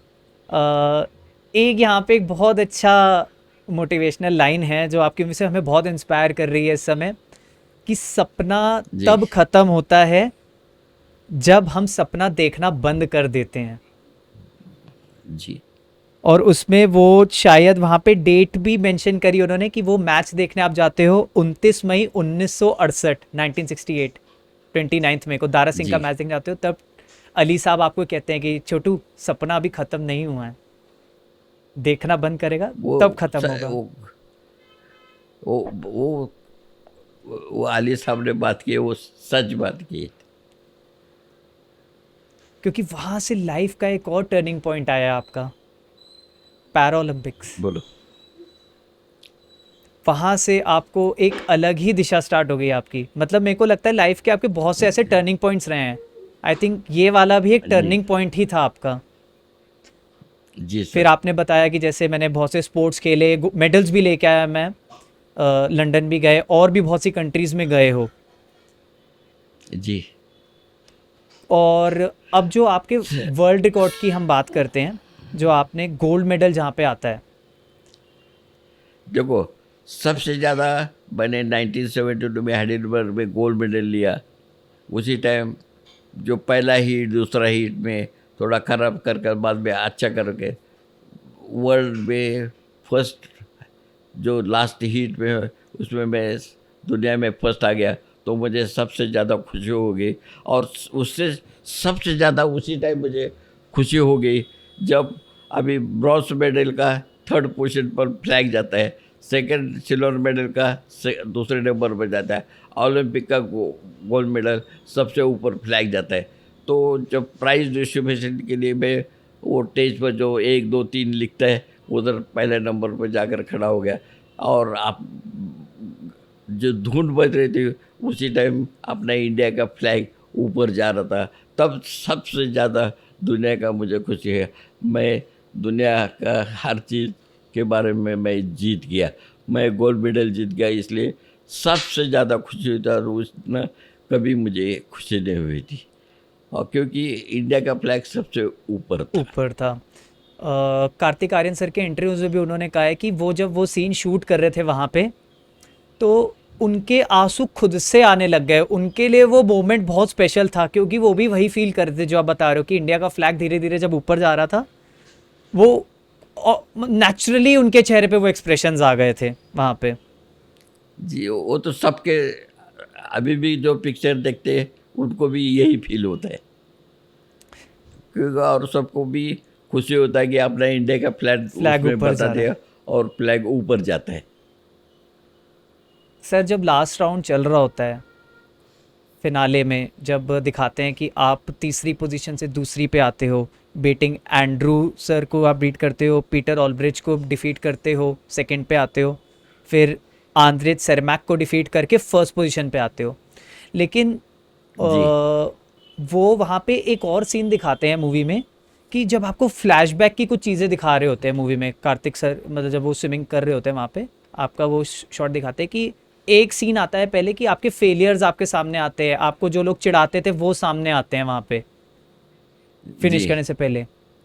और उसके बाद ही एक ट्रांजिशन आता है जब सक्सेस जो आपने जीती, जो आपके सपोर्टर्स थे, जो जी आपको प्यार करते हैं, वो सीन आते हैं। वो देखो देखो ये मिकोर का पहले बोलता था, पहले बोलता है वो जोर से चिल्ला कर आवाज़ देता है, वो ओ नमूनो, वो चिल्लाता है ना वो, जी मेरा इंस्ट्रक्टर ओ नमूने, वो मिलिट्री में अभी भी चलता है, पेट्रोल लगाया तुम फिट नहीं हो ये करके, तो उन्होंने भी मुझे तकलीफ दिया था, वो आप देखो जी नमूने। उसको सबसे ज़्यादा गोल्ड मेडल लिया है, तब आप लास्ट में बताए वो सबसे ज़्यादा खुश था, देखा आपने? हाँ येमी का एक हवलदार जी जी जो जी, नमूने नमूने बोल के बोलते परेड हैं, लेता था। वो रो रहे थे, उनका रोते हाँ हुए भी सीन दिखाया गया है वहाँ पे।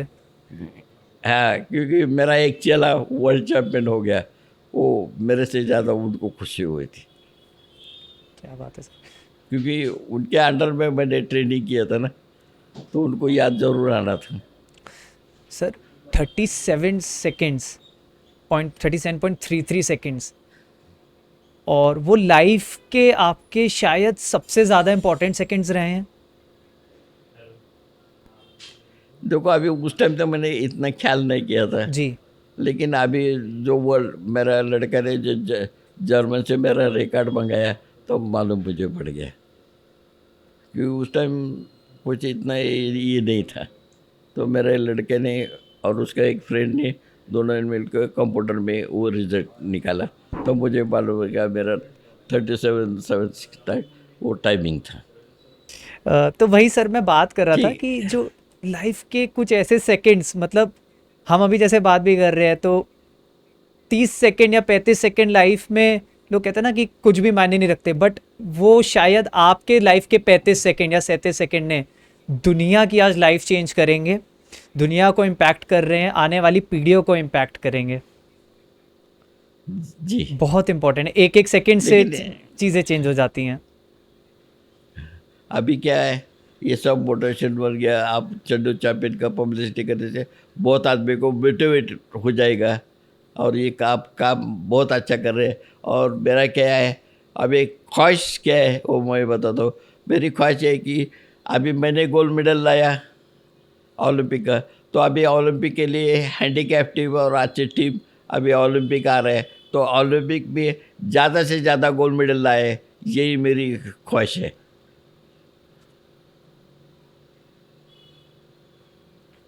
क्या बात है सर। सर आपको पद्मश्री भी मिला 2018 में, रामनाथ कोविंद जी ने आपको पद्मश्री दिया, वो भी कानपुर के ही हैं, हमारे घर से थोड़ा जी ही सर। दूर रहते हैं वो भी। तो हाँ, ये के ऊपर फोटो है उनका, देखा। जी जी जी,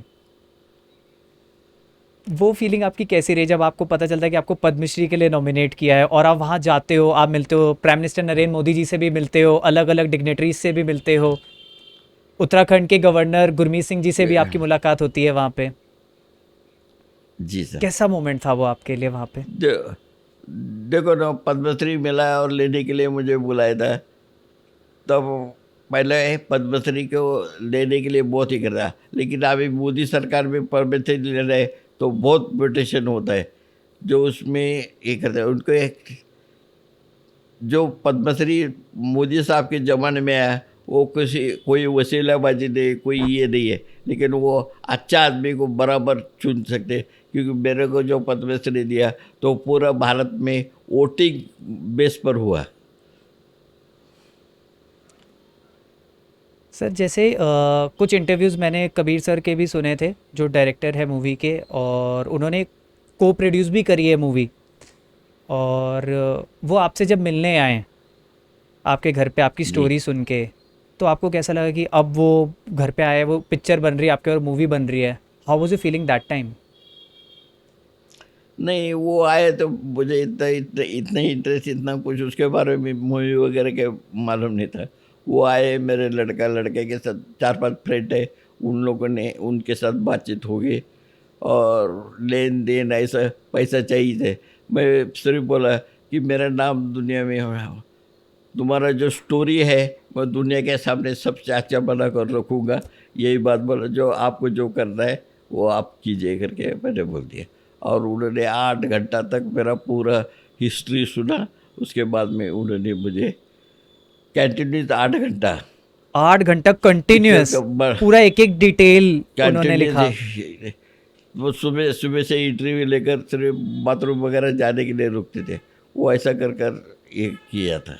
और उन्होंने दो तो उन्होंने जो मेरे को प्रॉमिस किया था कि दुनिया में अच्छी मूवी बनाऊंगा, तो उन्होंने मेरी अच्छी मूवी बना दी। और मेरे जो जो ये चाहिए था ना हीरो, वो कार्तिक आर्यन को चुना, और उसने भी बहुत अच्छा मेहनत कर कर एक्टिंग की। और कबीर खान ने भी स्टोरी मेरी जी लिखी, वो बहुत अच्छी लिखी है, उनका मैं धन्यवाद करता हूँ।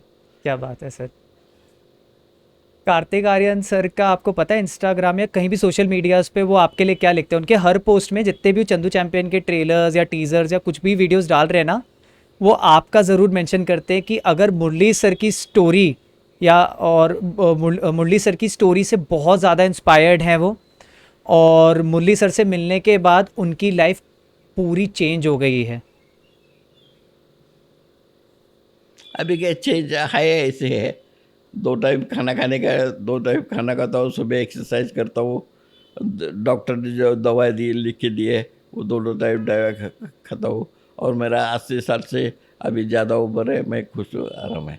मेरी बहू, मेरा लड़का मुझे अच्छा देखता है, जो लड़के के फ्रेंड्स लोग उन्हें भी हेल्प करते, यही खुश है। क्योंकि मुझे जो स्पाइन में गोली है वो बहुत दर्द करता है।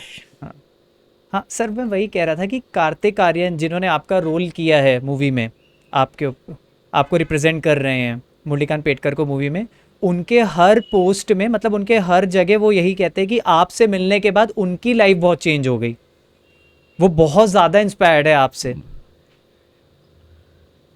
देखो, वो एक दूसरे को एक्सपायर होना पड़ेगा कि उन्होंने मेरा काम अच्छा किया, भाई उसके लिए उनके ऊपर कुछ है, उनको भी मेरा काम करने के लिए चांस मिला, वो भी खुश है।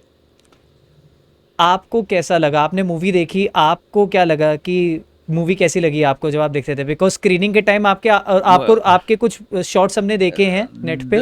देखो, ये पिक्चर देखने के बाद पहले टाइम जब देखा तो मुझे भी खुद हाफ एंड पिक्चर चालू होने के बाद मुझे भी मेरा एक्सीडेंट हो गया, ये हो गया, वो पुरानी भी याद आई, मैं तो मुझे खुद को भी रोने के लिए आ गया था सर।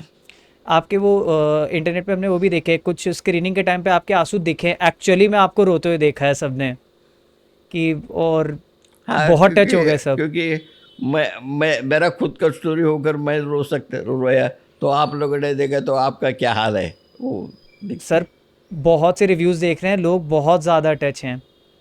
और आपको पता है वीरेंद्र सहवाग जो हमारे इंडियन क्रिकेट टीम के बहुत बड़े प्लेयर हैं, उन्होंने भी कहा है कि ये मूवी सबको देखनी चाहिए। उन्होंने मूवी देखी है जब ये वर्ल्ड कप चल रहा था, उसके बीच में ही वो कमेंट्री में कह रहे थे कि ये मूवी बहुत अच्छी है, सबको देखनी चाहिए। हमारे महाराष्ट्र के चीफ मिनिस्टर है, उन्होंने भी किया, मुझे बुलाया था कि क्या चंद्रजामित का भारी क्या पिक्चर है, तो आप मेरे को मिलने के लिए, तो मैं मिलने के लिए मैं गया था। तो उन्होंने बोला आपका क्या ख्वाहिश है, मैंने बोला जी ये मेरी फिल्म है, वो अपना महाराष्ट्र में और दुनिया में सबको फ्री बच्चे लोगों को ये फिल्म देखनी चाहिए। तो उन्होंने बोला ठीक है, मैं जितने भी महाराष्ट्र में के स्कूल है उनको फ्री में पिक्चर बताऊंगा। और जो मोटावेट इसके लिए जो गरीब आदमी है वो पिक्चर देखने के लिए उनके पास पैसा नहीं, ज़्यादा से ज़्यादा हर MLA वो आदमी को पिक्चर देखेगा। और बहुत आदमी अभी पिक्चर के बहुत गरीब आदमी, उसको पिक्चर देखने का पैसा नहीं है, उनको मैं आपस में अभी वो पिक्चर बता रहे हैं। क्योंकि बहुत आदमी बोलता है मुझे पिक्चर देखने का है, मेरे पास पैसा नहीं, तो उनके दोस्त, उनके कोई रिलेशन है, वो उनको पैसा दे देता है और वो पिक्चर देखते हैं। महाराष्ट्र गवर्नमेंट ने एक टिकट के ऊपर एक टिकट फ्री कर दिया और टैक्स फ्री है। क्या बात है सर, क्या बात है। सरकार ने भी इतना आपको सर आपका वही मैं कह रहा हूँ ना, आपकी स्टोरी इंस्पिरेशन ऐसी, आपकी लाइफ ही ऐसी रही है कि ये जो भी अगर गवर्नमेंट या हम लोग अगर कुछ भी करें वो बहुत कम है।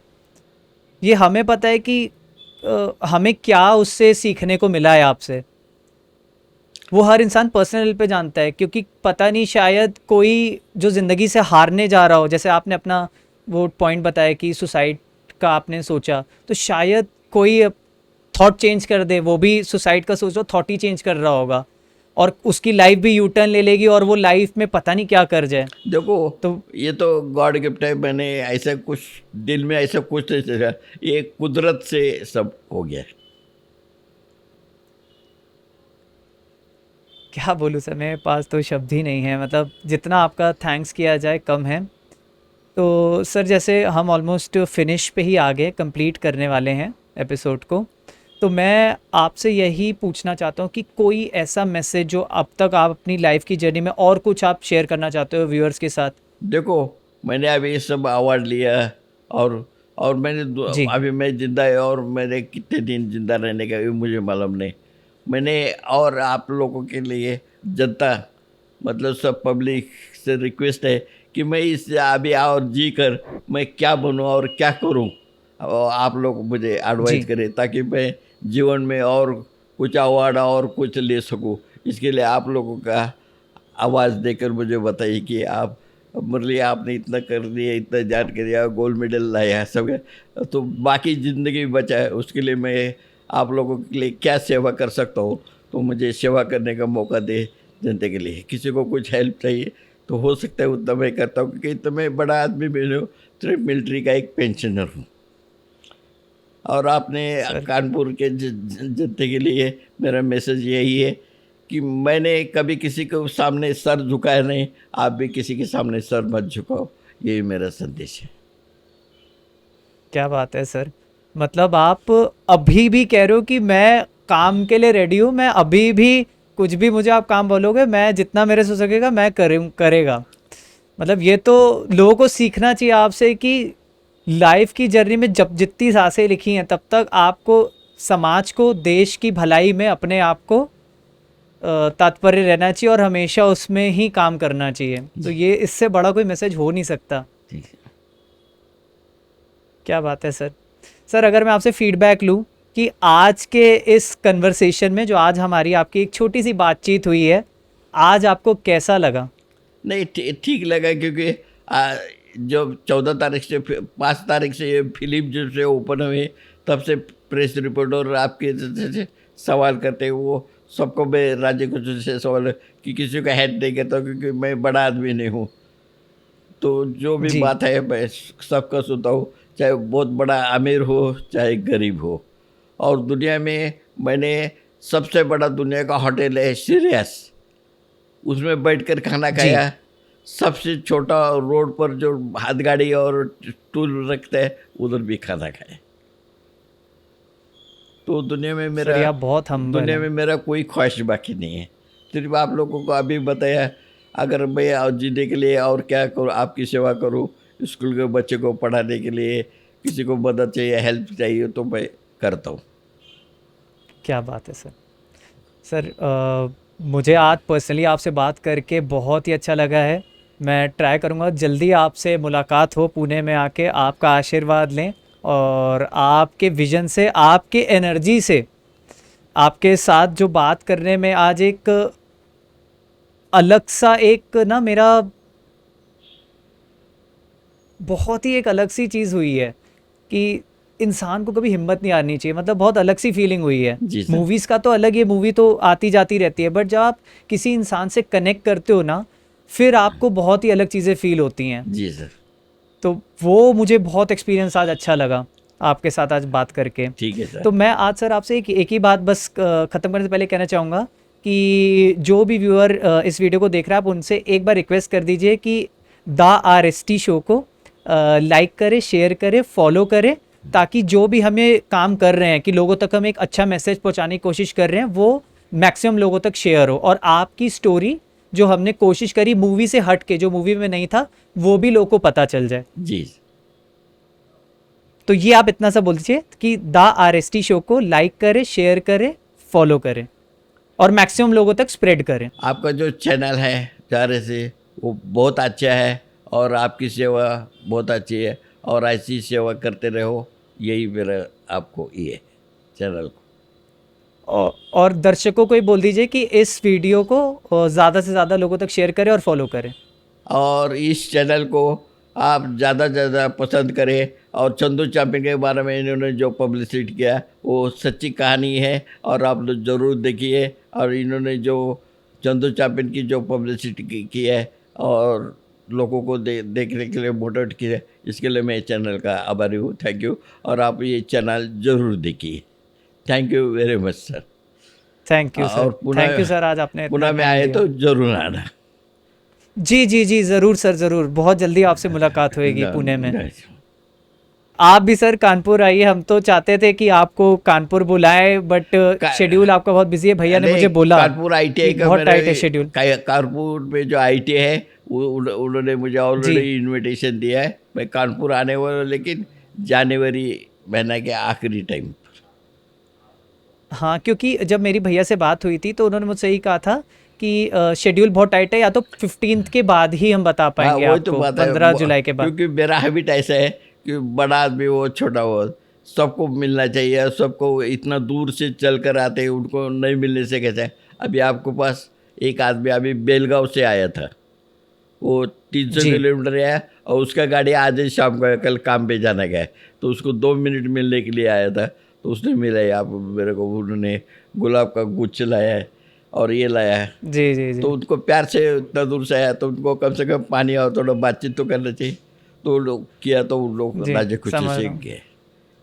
तो ऐसे बहुत दिन बाद ये सुबह ज़रा 7 बहुत बजे से रात को 1:30 बजे तक आदमी लोगों को फ़ोन करते, अभी भी बाहर आदमी इधर बैठे मिलने के लिए। क्या बात है। ठीक है सर, ठीक है, आपके साथ आज बहुत अच्छा लगा हमें। अभी हम क्या ही बोले, हम तो चाहे जितनी बात करना चाहे उसे, हमारा तो बहुत मन है आपसे बात करने का, बट समय की रिस्पेक्ट है आपकी, आपने बहुत टाइम दिया, और आपके और भी प्रेमी हैं जो आपसे मिलना चाहते वो तो हैं। बाहर खड़े हो, पूछो आपके इसके, आपका हाँ असिस्टेंट हाँ हाँ, बुला लीजिए इसको, बुला लीजिए, मैं इससे बात करता हूँ 1 मिनट। है। सो दोस्तों, आई होप आज का एपिसोड सबको पसंद आया होगा। हमारे चंदू चैंपियन मुरलीकांत पेटकर जी के साथ जो हमने कन्वर्सेशन किया है, आज आपको उनसे बहुत कुछ चीज़ें और भी सीखने को मिली होंगी कि कभी भी लाइफ में हिम्मत नहीं हारनी चाहिए। लाइफ में जब आपका डाउनफॉल हो ना, तो आपको बस एक स्टेप बैक करके बाउंस बैक करना चाहिए। यही एक असली विनर की और एक चैंपियन की पहचान है। बिकॉज हमें इनसे एक ही चीज़ सीखने को मिलती है, the man who never refuse to surrender. इस एटीट्यूड से हमें लाइफ में काम करते रहना चाहिए, सरेंडर कभी नहीं करना चाहिए, विल पावर अपनी स्ट्रांग रखनी चाहिए। और ऐसे ही वीडियोस को देखने के लिए हमारे चैनल द आर.एस.टी शो को लाइक करना, शेयर करना, सब्सक्राइब करना मत भूलिएगा। तब तक के लिए signing off on the RST show. धन्यवाद।